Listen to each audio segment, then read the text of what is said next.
Welcome to GovCon Intelligence. If you've been paying attention to the world of federal procurement policy, you've no doubt heard of the FAR Overhaul. Today, my guest is David Mullis. He's the regulatory consultant for Gov Contract Pros. He was previously the assistant chief counsel at the SBA Office of Advocacy, where, among many other things, he worked on the FAR Overhaul in reviewing it for regulatory compliance and small business issues. Just this week, we're recording on Thursday, the FAR Council published its proposed rules for many parts of the FAR Overhaul in 4 different batches, and they gave everybody 30 days to respond. 30 days, that includes July 4th, by the way, or the July 3rd holiday. So if you have any comments, you have to get them through quickly. David and I are going to be going through these first 4 batches of the FAR Overhaul. It's a laptops out episode of GovCon Intelligence. And David, thanks very much for joining me today. Thanks so much for having me, Sam. Excited to go through the weeds on all of this. That's what we do here. And I know we've been looking at parts of the FAR Overhaul for, about a year now, when they started the process of the class deviations. Just generally for people who might be busy running their businesses, what is the revolutionary FAR Overhaul? What is the overarching purpose of this process? Sure. So this is all stemming from an executive order that was signed in April of 2025 and was the President Trump directing the FAR Council to streamline and create more efficient contracts. A lot of this was stemming from just the fact that the FAR is 2,000 pages. It's a very long document. They've been trying to, in their own way, whittle this down into something that they see as more manageable or more streamlined or efficient. And so that's why we've gone through this model deviation phase. Now we are at this phase of actual proposed rules that we actually get to kind of churn through and look at what's going to be actually implemented with these agencies.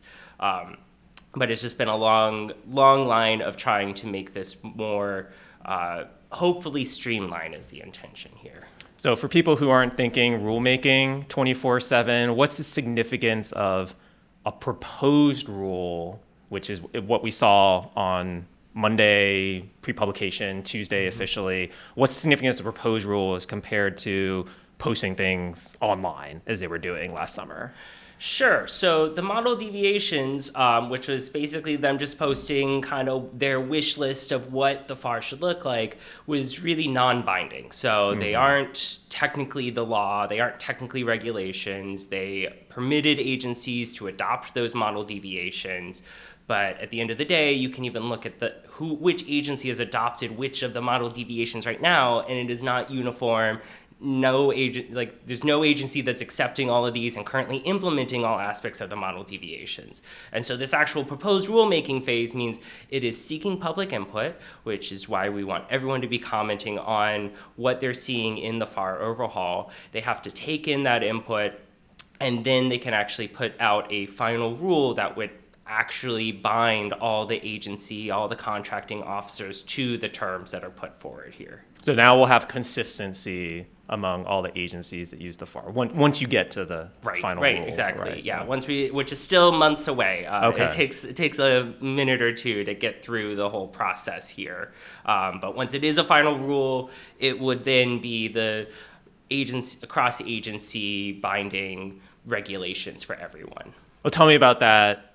How long is this process? I remember being at SBA and there were rules that would take a year, and sometimes it would take many years even to get into the FAR. It seems like the FAR is trying to move quickly here given those 30 days. How fast do you think they're trying to move? I mean, obviously they're trying to move fast. They've chosen to use the shortest time frame possible to seek public comment. But really a rule from its inception as an idea, even at the fastest track is at least 18 months. Wow, because 18 months. it has to go through drafting, it has to go through interagency comments, it has to go through the White House's regulatory office review, it has to then go into the Federal Register as a proposed rule. That has to have a minimum of 30 days. Then they receive the comments. They have to sort through and meaningfully respond to any significant comments.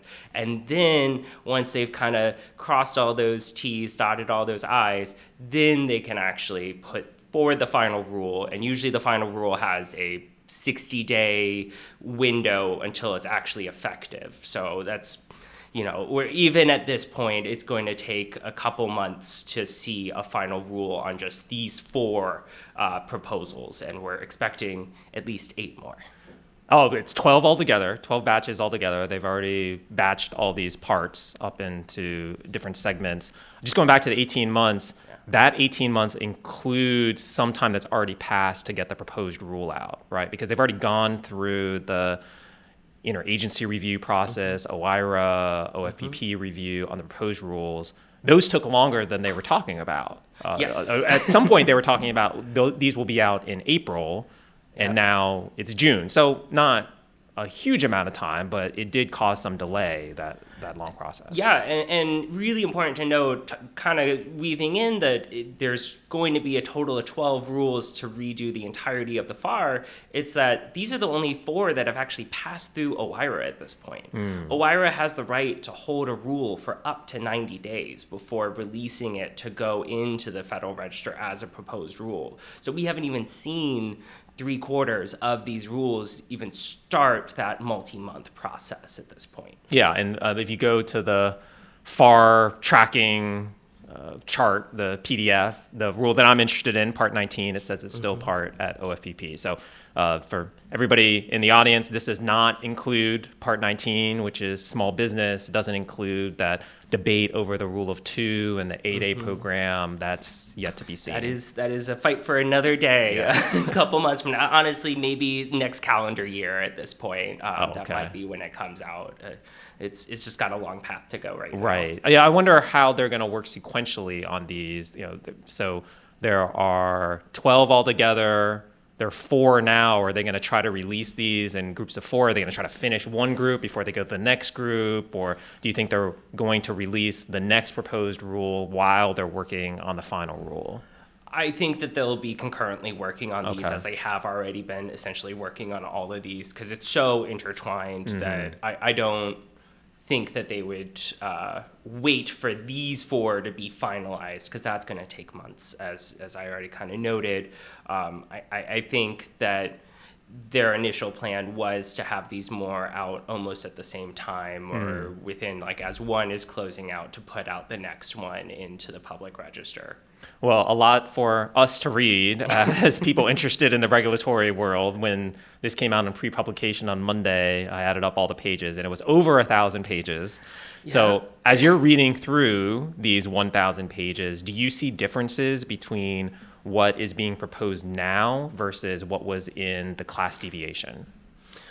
So it's certainly, there's the biggest difference between what the model deviations were showing and what these rules have now is that the model deviations were just removing non-statutory requirements from the FAR.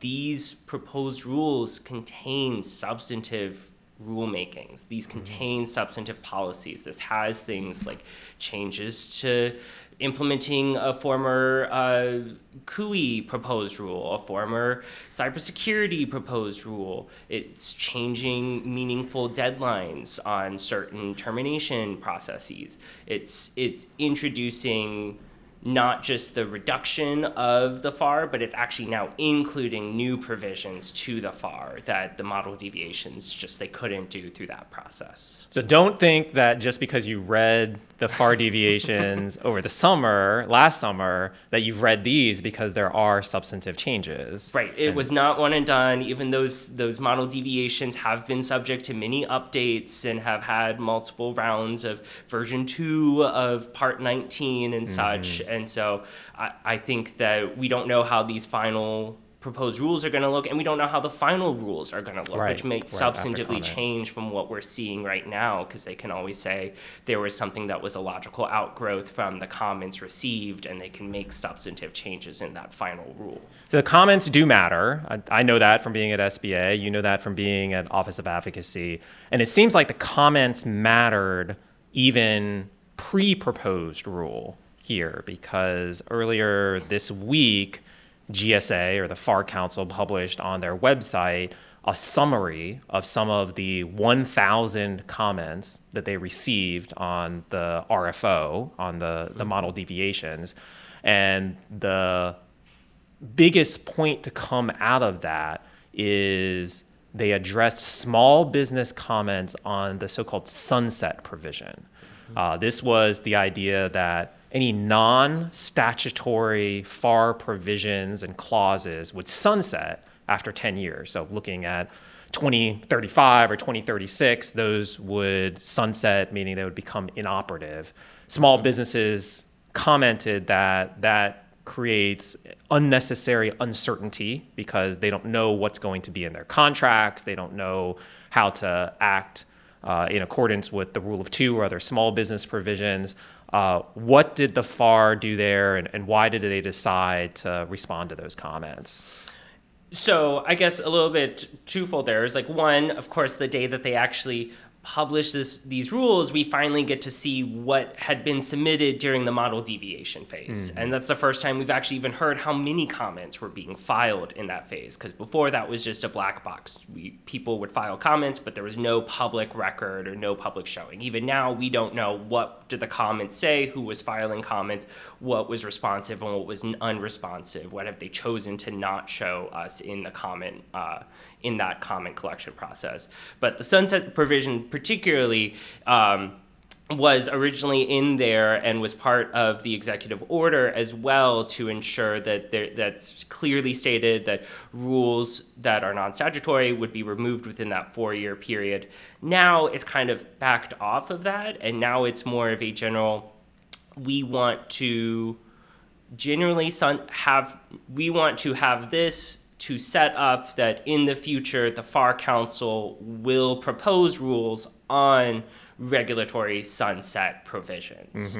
And so it then becomes a little bit of a task for another day for the FAR Council to go through and create some sort of regulatory sunset.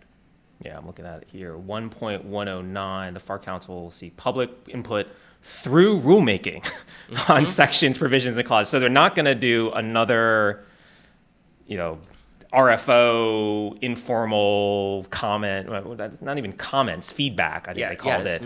It would actually be through rulemaking. And actually, it doesn't even say, I don't see a certain number of years here in 1.109. Right. The original executive order that instigated the FAR Overhaul, the 14275 that it notes there, it actually does specifically say 4 years. 4 years, okay. But that has been removed as in part response to the comments or the feedback that they received during model deviations. Okay, so it takes some of the pressure of 2030 Possibly. We don't or know. so. We don't know what the final, because that could end up being the next proposed rule by the FAR Council is implementing a 4-year sunset provision. Well, at least they've committed themselves to using rulemaking. It specifically refers to the Federal Register in bold that they'll be using for this next sunset period. But also in terms of years, it might not be 4 years. It could be that we were talking about before, there's a section 610 of the Regulatory Flexibility Act that requires agencies to review regulations every 10 years. So it's conceivable that they could just say, well, we're going to do it every 10 years because that's what the RFA says. Right. The RFA, which I was partly in charge of upholding, does have that section 610 that requires every 10 years. It's not a sunset. It's instead asking agencies within 10 years of passage of a rule to just review it for did they correctly estimate the impacts that rule would have on small entities. If you're going to tie it to something that already exists, that seems like a very easy mechanism. But I will note that most agencies don't engage with Section 610 in any meaningful way as is. And so that might even be a foreign concept to the FAR Council to introduce a 10-year look back in the same way that 610 does. Except for the FCC. The FCC does it well. I really appreciated them. Good job, Brendan Carr. Every March, they put out a nice little document of every rule that's 10 years old now. But it is really seldom that agencies already do not comply with that provision of the law. Great. Well, we have that in common as well, that we also work on communications policy. My former associate classmate, Brendan Carr, is the chairman of the FCC now, and maybe he's responsible for that as well as many other things. Let's get into some of the meat of these 4 proposed rules that came out. Big surprise to me when it came out. The very first thing I looked at was to see what happened to Part 10, which is on market research. And the reason for that is small businesses want to be involved in the results of market research. They want agencies to be required to look at the SBA website, do internet searches for small businesses, and determine whether or not there's sufficient small business competition to do a set-aside. Some of that was removed in the RFO Part 10 during the model deviation phase, and then all of it was removed in Part 10. So tell us a bit about what happened to Part 10. It was moved. It was all moved into Part 7 now. So acquisition planning and market research are now consolidated into one part. So now 10 is essentially an empty part of the FAR. There's a couple other areas where now certain parts of the FAR have been moved over into another part, and then that part's now reserved and essentially empty. And so the market research has been kind of consolidated into acquisition planning, which logically makes sense. That does operatively, that is how it was working. But as you're noting, it's really the deviations or now the proposed rule really do remove small business considerations. Even to activate the rule of 2, you have to show that there's 2 small businesses that could reasonably do this work. How is a contracting officer going to know that moving forward if they don't meaningfully engage with the Small Business Administration, if they don't meaningfully engage with the industry or do their research into who's in these, are there small businesses in these sections and proposals that they're trying to seek out? Right. There used to be things in there about PCRs, checking with SBA, and that's been taken out. There are, to be fair, there's some mention of small business generally in Part 7. These are not new, but it's working with the OSDBU, getting a consolidation some bundling. PCR, some working with the procurement center still, but generally the role that small businesses would have in contracts is going to be diminished because of how the FAR is really gearing towards open and full competition, which it uses multiple times throughout the proposed rule and the proposed language to the FAR, and that also commercial off-the-shelf or COTS purchasing should be the primary goal of any contracting officer. So there's an intentional move away from more specialized or individualized contracts that the government would be engaging in and really seeking as full and open, which often means that maybe the small businesses won't be able to compete with the big businesses in terms of pricing or services provided. Oh, so you're saying the biggest changes in Part 7, or maybe in the FAR in general, are have fewer contracts, don't create new contracts, do commercial as much as possible. Yeah. Those are really some of the biggest pushes here, particularly the commercial off-the-shelf purchasing is ostensibly what is being held up as the streamlining efficiency gain through this whole process, is that now it's the contracting officer should just go to Staples and buy their office supplies rather than procuring a particular small business to supply those.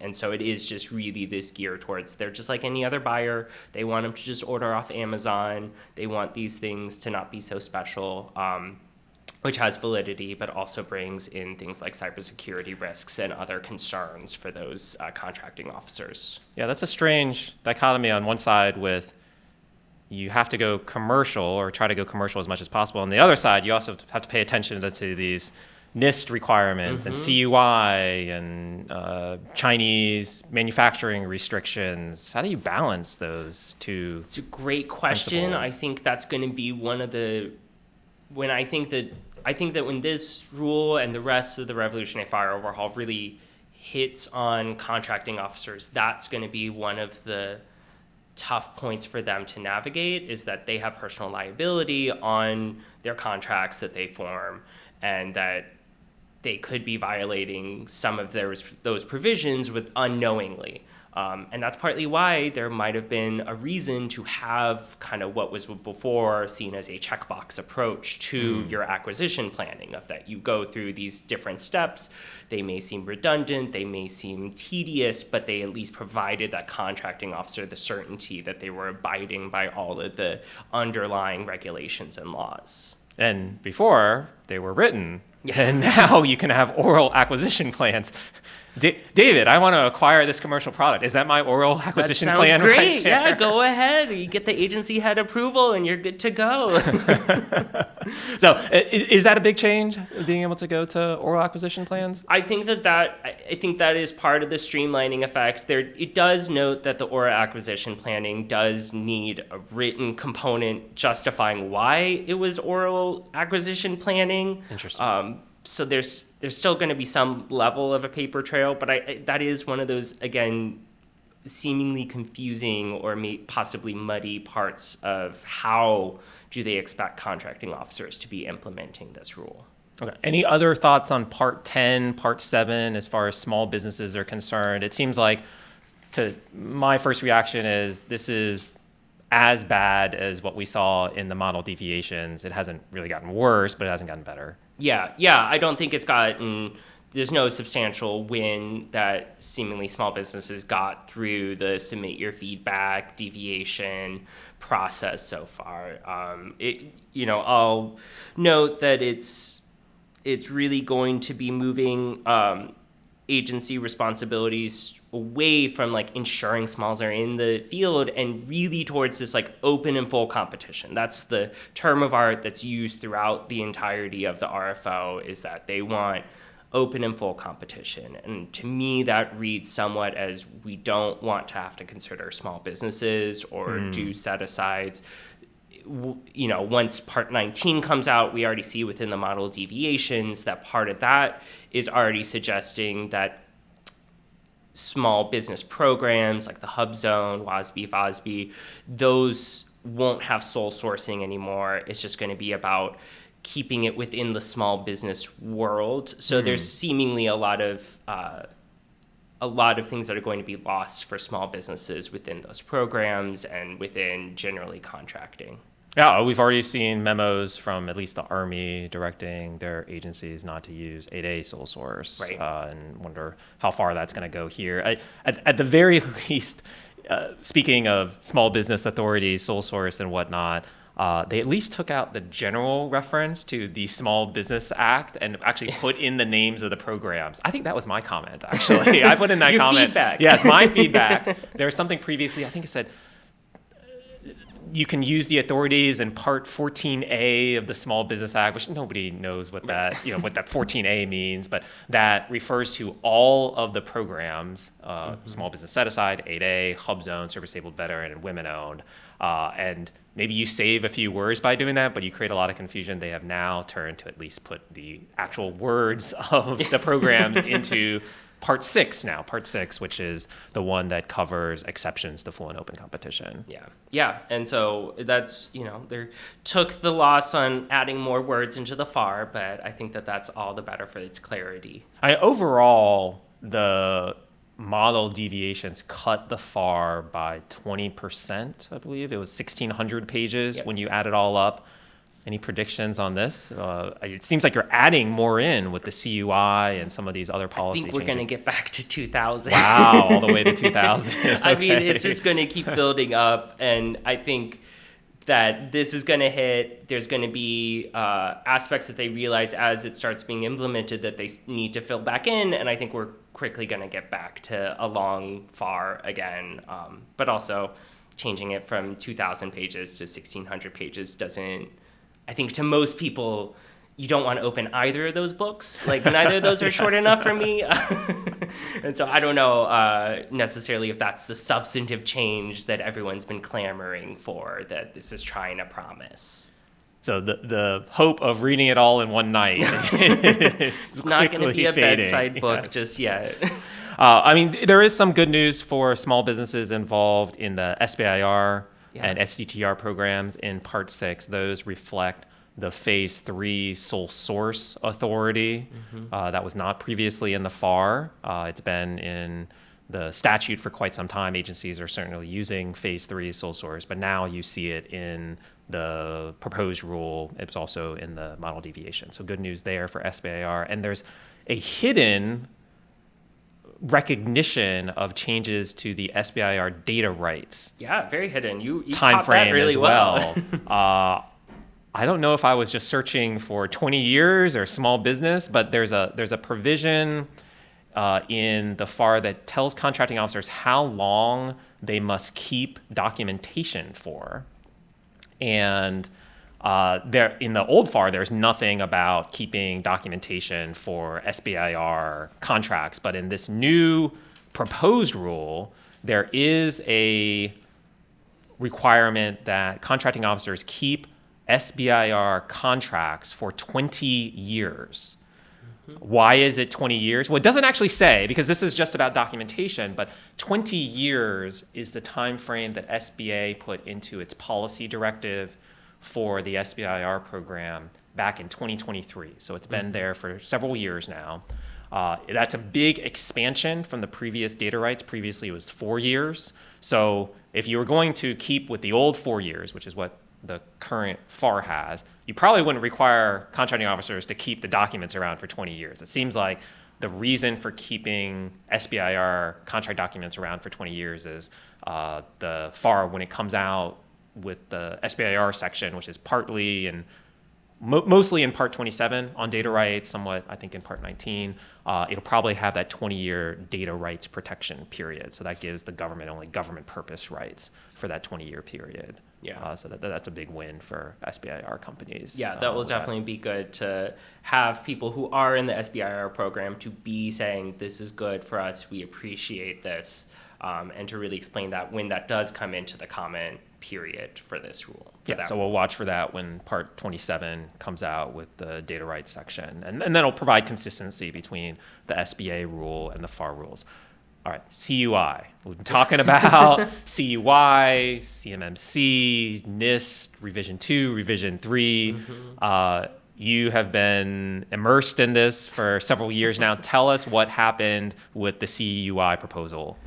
Yeah, so in 2025, there was a proposal, January 2025, so well over a year and a half ago, there was a proposal for amending CUI data and the reporting of if you have an incident, and originally it was proposing a 24-hour reporting. So if you find out that you have an incident, you must report it within 24 hours of finding out. And a lot of small businesses that I had been talking to noted that that's really tough because they're probably on the field, they're out, they can't respond in such a quick timeline. This rule, there's actually two areas where it kind of brings up old rules, both from January of 2025. But this CUI reporting one extends that to 72 hours. Okay. So again, that's 3 times the amount. It is kind of interesting that this is one of those substantive aspects of that it's now introducing new requirements, and it's kind of pushing through what was before an unpopular proposed rule, and it's pushing it through now as a proposal within this to kind of get it in there without maybe our attention on it. But we caught that. What would people want to focus on in the CUI or some of the other cyber-related aspects as they're looking at potentially commenting? Yeah, the other big aspect that's changed is the introduction of NICE framework, which is a NIST cybersecurity framework. And so that's trying to stand, and that's also a January 2025 proposed rule, it only got like 8 comments total, but it did receive pushback on that, and now it's trying to put through this nice framework to essentially standardize and implement cybersecurity practices amongst the agencies, but also all contractors. So it's cybersecurity workforce. Strengthening. It was a proposed rule from January 2025, strengthening America's cybersecurity workforce, the NICE framework.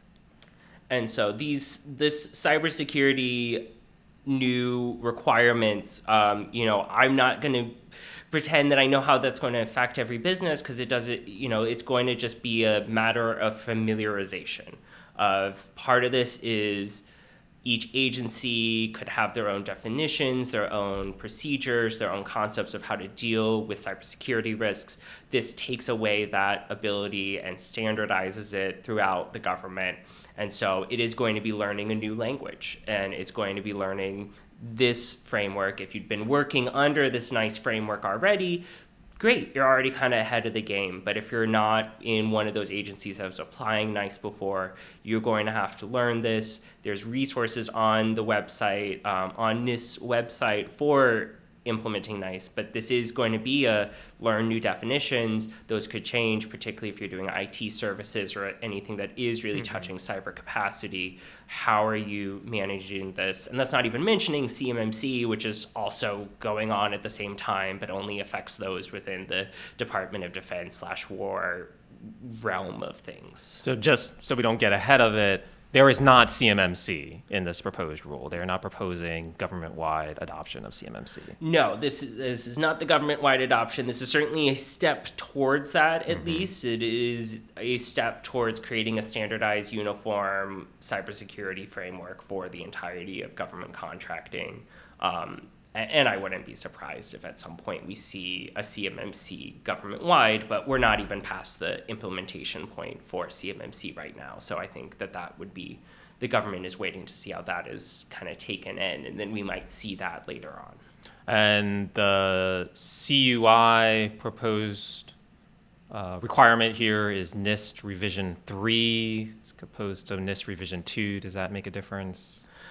I mean, it's more updated and modern, which we always appreciate. One thing that's tough about CMMC is that the requirements for CMMC are outdated. There was a Revision 2, whereas we're already on a Revision 3, and they're going to be coming out with Revision 4 at some point. And so having the more updated version of those CUI rules, great. But again, it is just part of that familiarization. It's going to take you time to learn what are the differences between what have you been doing, what is this now requiring, what does that mean in practical sense for changing your business plan and your procedures to do these kind of reportings. So this does seem like a lot to process, particularly if you're subject to those requirements. And I imagine when the FAR put out these proposed rules in January of 2025, I haven't gone back and looked, but I imagine they had more than a 30-day comment period. So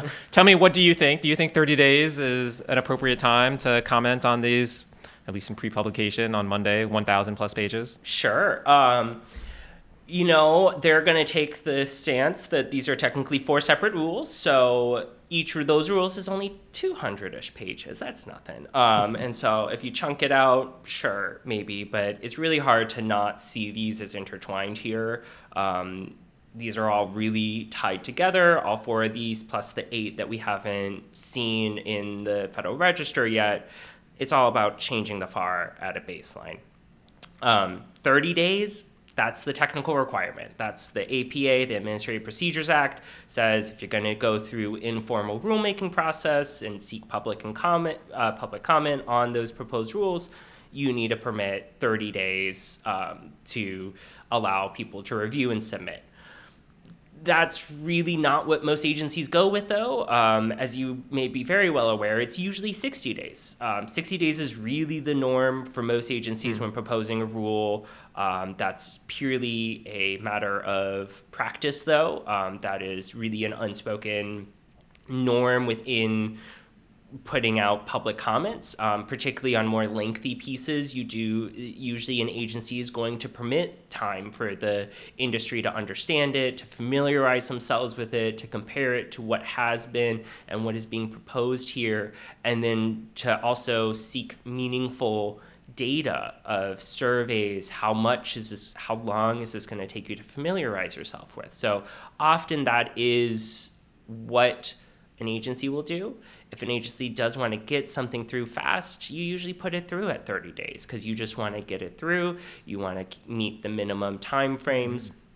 I'll note that Government Contract Pros just yesterday filed a comment letter in all of these dockets asking for an extension of 60 or 90 days to this comment period because it is such an intense review.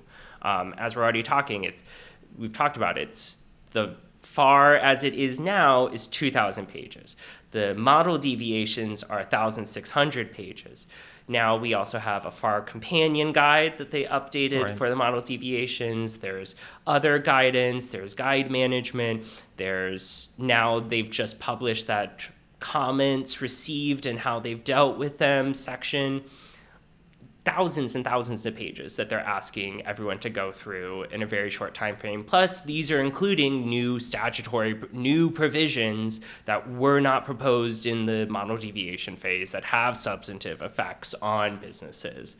And so it would make sense to allow a longer time frame on these comment letter solicitations because it is an intensive task they're asking everyone to undertake, and the people they want to hear from the most are the contractors. They want to hear from the businesses.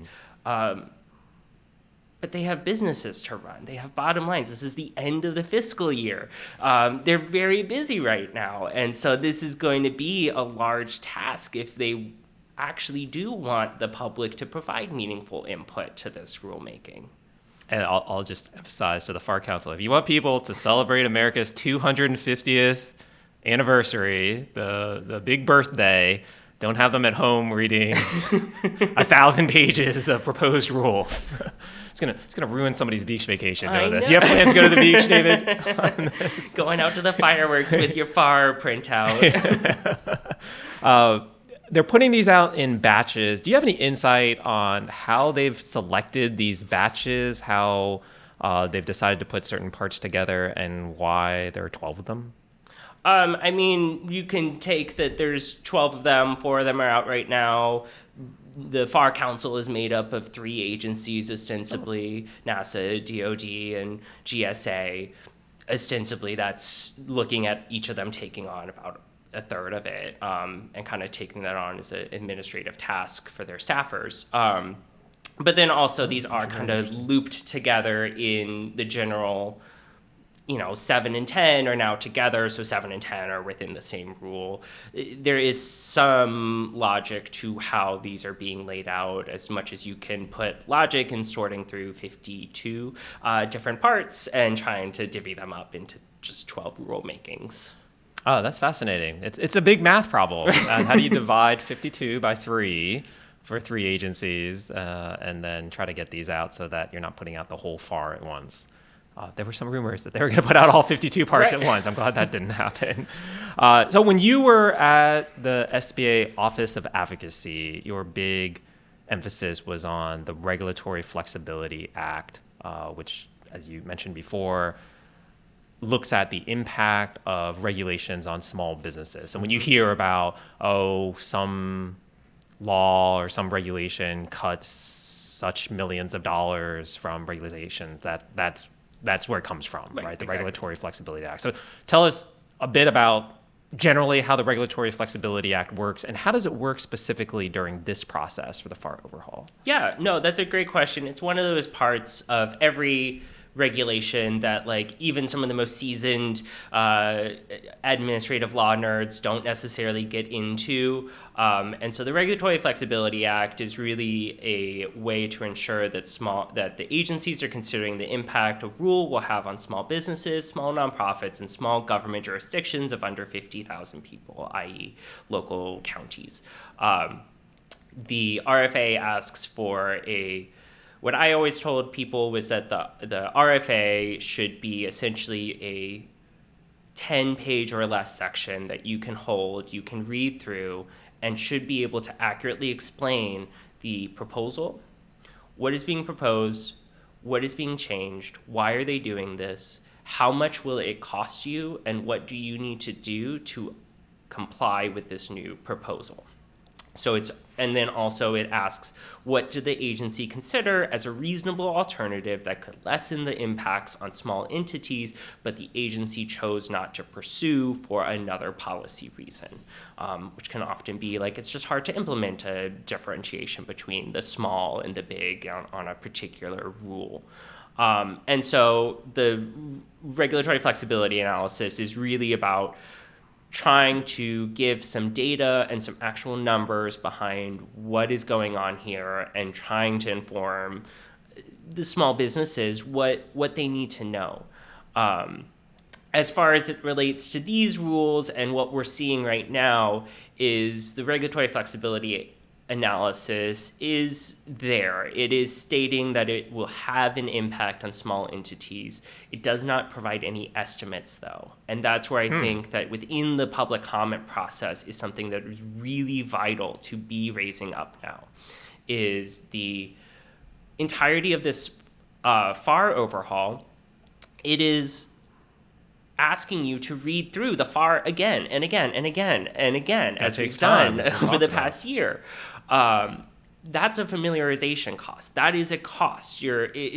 Costs are not just the amount of money you had to dole out. It is about how much time is it taking your senior leaders to work through something? How much time do you have to then spend going over your existing procedures and implementing these changes?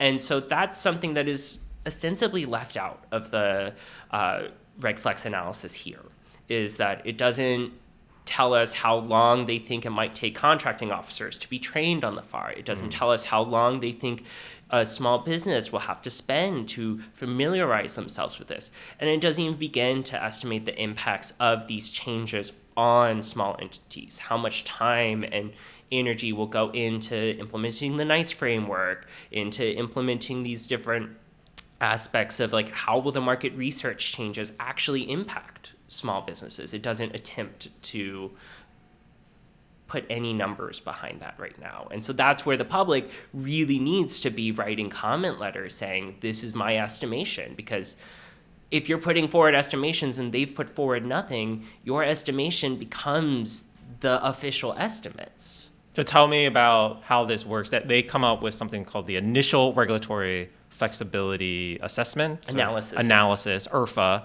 and then small businesses, small entities comment on what the impact of this will look like, and perhaps they quantify that. Then the FAR Council then issues the FRFA, yes. Right? So tell us about the FRFA and how that comes out. So the FRFA is ostensibly the same document, the same analysis in many ways. So it's still asking, what is the proposed rule? How will this impact small entities? What are reasonable alternatives that the agency chose not to pursue because of other policy concerns? But then the FRFA also asks, what were the comments received on the adequacy of the IRFA? And so they need to go through their comment record and specifically go through specifically if the Office of Advocacy Chief Counsel files any concerns, those must be responded to by the issuing agency. And so often that would mean that the agency goes line by line through my comment letter or other of my former colleagues' comment letters. But then it's also about what has been sought in the public record that specifically calls it out. So if you are a small business commenting, I really recommend to add in an IRFA, FRFA call out of saying, here's where I think the regulatory flexibility analysis is lacking right now. Here's what I think it would actually impact me. Here's, if you take my estimate of that and scale it out to all the contractors within the federal base, this is how much money you're actually asking small businesses to expend on implementing this FAR. And importantly, I'll always note is that an inadequate final regulatory flexibility analysis is judicially challengeable. And so you can sue an agency saying that they inadequately consider the impact their rule will have on small entities. And if a court finds in favor of it being an insufficient FRFA, then all small entities are exempt from that rulemaking. Wow, so that could be a long game strategy for small businesses that might be upset about what's in here, maybe from the CUI perspective or something else. Comment on this initial regulatory flexibility analysis, get your comment in, see if the FAR Council will actually issue a substantive final, the FRFA. And if they don't, then that can be judicially challenged. Yep, exactly. And then that would exempt all small entities from that rulemaking, which creates kind of a mess for the FAR Council to try and clean up. So it's really in the FAR, any issuing agency's best interest to actually do a complete IRFA and FRFA and to adequately give weight to any comments they receive and to make sure that particularly any data they receive is being adequately vetted and understood by that issuing agency. And you mentioned that the chief counsel advocacy comments get special weight.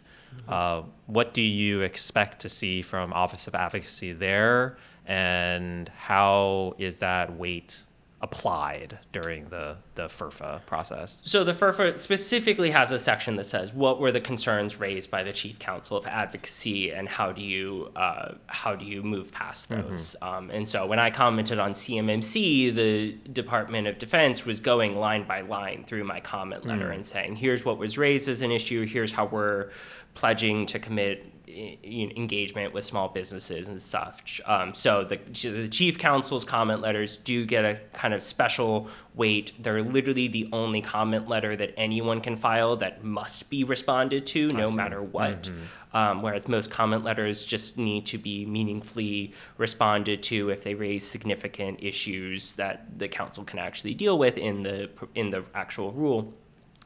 Where it comes to actually where advocacy is working on that right now, I don't know. I highly recommend that you reach out to the Office of Advocacy. You contact their assistant chief counsel there who's managing government contracting and making sure that you're voicing your concerns. Because as someone who was in that role, we only know what small entities tell us are their concerns. It's not in the business to make up small business concerns, but if you're going through the advocacy door and you're saying, hey, I'm a small business, I'm reading the revolutionary FAR Overhaul, I'm concerned about the impacts it's going to have on us, you're going to start that ball rolling to get a comment letter submitted into the Federal Register on that issue. You've given a number of tips already for small businesses as they might be looking to comment. By the way, the deadline, July 23rd. Did I get that right? July 23rd, currently, unless your comment encourages the FAR Council to extend it. What other tips do you have for businesses as they might be considering comments? Yeah, one is in the immediacy, Gov Contract Pros has filed the comment letter asking for an extension. Actually, if you look right now, there's only one other comment filed so far, and it's also asking for an extension. I really recommend that folks in the immediacy file for that extension because that's going to start creating that chain of, is this being rushed through? Is this being arbitrary and capricious rulemaking? And so that's the immediate thing. It's a simple letter, doesn't have to be complex. Just make sure you're kind of making your case. On the broader scope of when you're filing a comment letter for these 4 parts, it's really going to be how you want to take it, of course. But what I really recommend is your first decision is, do you file one comment letter on all 4 of them, or do you file 4 individual comment letters that speak to the whatever part you're looking at, or 12 or 16 or 12. Because there are multiple agencies that are accepting them? Yes. On the actual regulations.gov docket, it's each agency posts this rule. So NASA, OFPP, DoD has actually not posted it, but GSA. So each of these 4 rules is posted 3 times by 3 different agencies. And so there's a lot of different dockets. And so that's going to make it kind of difficult for everyone to be tracking what comments were received, what comments, where did that land. But on the comment letter structure is the things I like to talk to folks about is, if you are a small business who is impacted by this, lead with your experience. As I've already noted, there is no data about how this is going to cost small entities. So your input on how this is going to impact you, even if it's rough estimates of time, of money, of consultants you need to hire, of any amount of work that's going to go through to implement the FAR Overhaul, if you are putting that in the public register, you are the one who gets to control what the narrative is around how much this costs, how many millions or billions of dollars will this cost the economy in red tape to go through to understand. The other thing is, I've mentioned it when talking about the regulatory flexibility analysis, but agencies have to consider reasonable alternatives to proposed rules that could lessen impact on small entities. So if you're making reasonable proposals, if you're actually dealing with the text as presented and going through that to present, hey, here's where I think you could just change this wording, that's more helpful than a comment letter that is merely saying, I don't like this is horrible, please don't ever do this. That's, of course, very valuable to have stated opposition or stated support for a rule, but it's much more valuable to provide something to the government for them to consider, whether that be just reasonable alternatives or data. Small businesses, contractors, those who are implementing these contracts, they are the boots on the ground. They are the actual people who deal with the FAR. Everyone here in DC, we get to think about it. So your experience of being in the FAR, of having to deal with these, that is very valuable and much more persuasive than you might think at first. Yes, these reasonable alternatives can bring up very good points. I'll note that sometimes agencies have statutory guardrails that they can't go past, so they have to stay within a particular lane there. But I remember several times at SBA where we received alternatives that we had not thought about because we are not living these regulations through day to day. We write them and we see the statutes as they come through, but it's the businesses that have to cope with them. Yeah. David, how do people find more about you and about Gov Contract Pros? You can find me on LinkedIn, David Mullis. You can always email me at david.mullis@govcontractpros.com. Follow us on LinkedIn, GCP, our website. I'm certainly around DC a lot, so it's not too hard to find me usually. Great. Going around DC with your 2,000-page book of the FAR. Exactly. I'll be the one with the thousands of pages of FAR on hand. Well, looking forward to seeing your comments on these rules and the next batches as they come out. Thanks so much for joining us on the show. Thank you for having me, Sam. Thanks, David.